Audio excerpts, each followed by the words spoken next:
Agar siz Saxarov markazidan imtihonlardan muvaffaqiyatli o'tishni istasangiz, malakali mutaxassislar jamoasi sizga ko'mak berishga tayyor. Ular nafaqat imtihon bo'yicha, balki registratsiya, patent, pasport tarjimasi va boshqa barcha zarur hujjatlar bo'yicha yordam ko'rsatishadi. Eng muhimi, barcha hujjatlar rasmiy bazada tushishiga kafolat beradi. Xizmat haqqi esa ish yakunlagach amalga oshiriladi. Batafsil ma'lumot olish uchun Telegram va WhatsApp orqali murojaat qiling.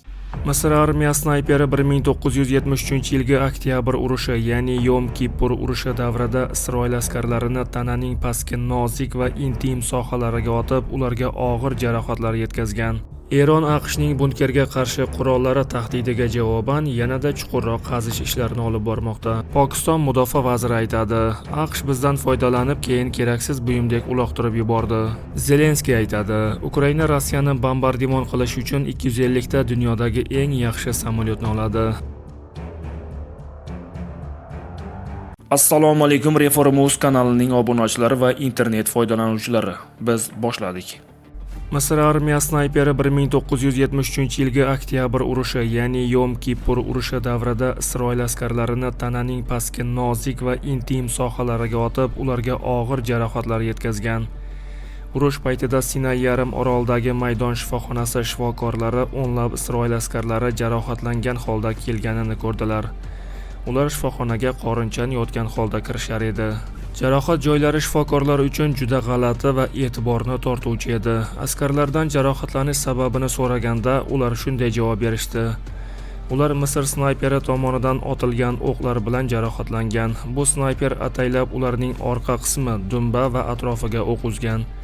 Bu holat ko'pchilik askarlarda umrbod jinsiy qobiliyatsizlik, ya'ni impotensiyaga sabab bo'lgan. Jarohatlanganlar og'riqdan qichqirib yuborgan. Bu hikoyaning eng og'ir tomoni shuki, jarohatdan sog'aygan bir Isroil askari keyinchalik televizion suhbatda qatnashdi. U maktabga borib o'quvchilarga Yom Kippur urushidagi ishtirokini hikoya qilib berganini aytdi.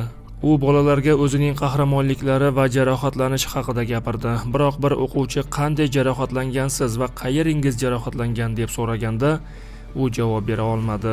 Suhbat davomida u yig'lab yubordi va shunday dedi: "Men bolalarga qanday qilib aytaman? Men urushda ishtirok etganimni va qayerimdan jarohatlanganimni, axir jarohat joyimni tasvirlab bera olmayman-ku. Bu la'nati Misr snayperi mening butun hayotimni vayron qildi." Eron AQShning bunkerga qarshi qurollari tahdidiga javoban yanada chuqurroq qazish ishlarini olib bormoqda. So'nggi ko'rsatkichlar shuni anglatadiki, Eron o'zining yerosti inshootlarini yanada chuqurlashtirmoqda va mustahkamlamoqda. Bu esa keng tarzda AQShning chuqur kirib boruvchi bunkerga qarshi o'q-dorilarga nisbatan himoyani kuchaytirishga qaratilgan harakat sifatida talqin qilinmoqda. Bu strategiya shundan dalolat beradiki, mintaqaviy bosim kuchayib borayotgan bir paytda mudofaa sohasida e'tibor chuqurlikka, mustahkamlikka va zaxirali tizimlarga qaratilmoqda. Jimgina olib borilayotgan qazish ishlari strategik niyatlardan darak beradi. Pokiston mudofaa vaziri aytadi: AQSh bizdan foydalanib, keyin keraksiz buyumdek uloqtirib yubordi. Pokiston mudofaa vaziri Hoji Osif Islomobodning Washington bilan o'tmishdagi yaqinlashuvi borasida eng keskin va ochiq fikrlaridan birini bildirdi.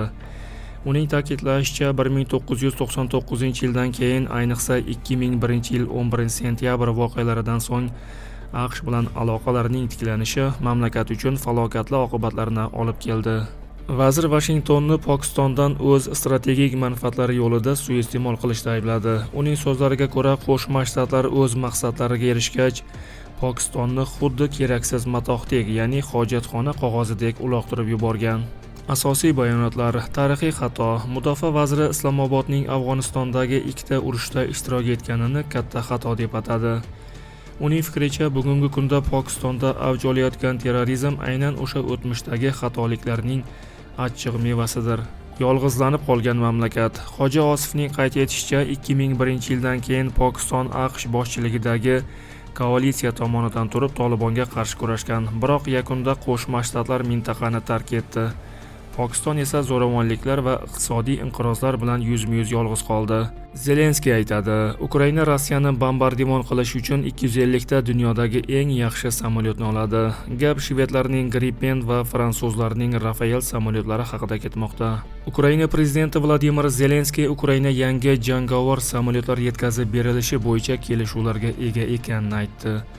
Xususan gap shvedlarning Gripen va fransuzlarning Rafael samolyotlari haqida bormoqda.